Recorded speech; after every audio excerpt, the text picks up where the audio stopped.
You probably just watched the first 2 episodes of Daredevil Born Again, but I want to talk about the comic. This comic starts with Matt Murdock recovering in a church being tended to by these nuns because of all the injuries that he sustained by fighting the Kingpin, and everything that the Kingpin's caused to go wrong in his life. Meanwhile, Karen Page is being helped by this gangster up here, being brought back to America, and Kingpin is preparing for war, and yeah, he's just taking on these 5 guys all at once.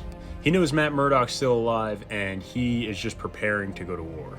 At the same time, Foggy Nelson is accepting a job at a competing law firm because they just simply paid him too much. And then this bottom panel shows Ben Urich being a reporter and trying to investigate what happened to this cop who was offed by a nurse, presumably working for the Kingpin. Matt Murdock gives a little bit of explanation as to what happened to his eyes and how he lost them as a kid, but how he learned one lesson from his father that he'll never forget: never give up, never. Karen Page, meanwhile, has just sold her soul to this gangster just to do whatever it takes to get back to New York, and she thinks she'll be able to get away from him. She knows she owes him nothing. She thinks of this as like one last kiss, but that is not the case. Kingpin took out all of his opponents, and he tells his assistant Wesley to locate Nuke, and when Wesley tries to debate him, he's like, it's not open for debate. Ben Urich, being a reporter here, is now faced with like, do I push this case even more? I mean, he got his hand broken, so clearly he's a little apprehensive to keep going. Daredevil's talking about his recovery, how he feels better, and he's also able to hear more.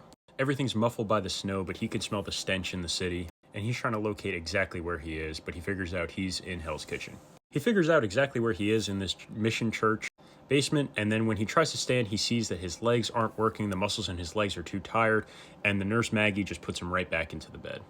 Karen Page is stuck with this same gangster guy, and she's just trying to get away from him. She knows she can't be with him anymore, and she calls up Foggy Nelson because she has no one else to call, and he agrees to meet with her for old times. In this really, really cool page, we can see J. Jonah Jameson and Ben Urich arguing about how they need to take out the Kingpin, and Ben Urich, being scared to do it, ends up getting threatened to be fired by Jameson and told to get out of his office. And right as he exits the office, one of the janitors says, remember, you got 5 more fingers. This dude clearly works for Fisk. Daredevil has a fever, but he's still being tended to by this nurse, and Karen Page with this gangster, things are just obviously not going well, and he threatens her, and she's gotta figure out a way to get out of there. There's a whole lot of buzz going on at the Daily Bugle, and we can see that Ben Urich is in the middle of all this talking, when all of a sudden he gets a call. I mean, on one side, he's getting told that this story needs to be written. On the other side, he needs to get focused on being better. But while he's getting a call, it's from this hospital room where it's the detective who's been hospitalized while Ben Urich just had his hand broken. And pretty much while all this chaos is going on around him, he's focused on his phone call, where the nurse ends up taking the phone and taking matters into her own hands with the detective. All this is really threatening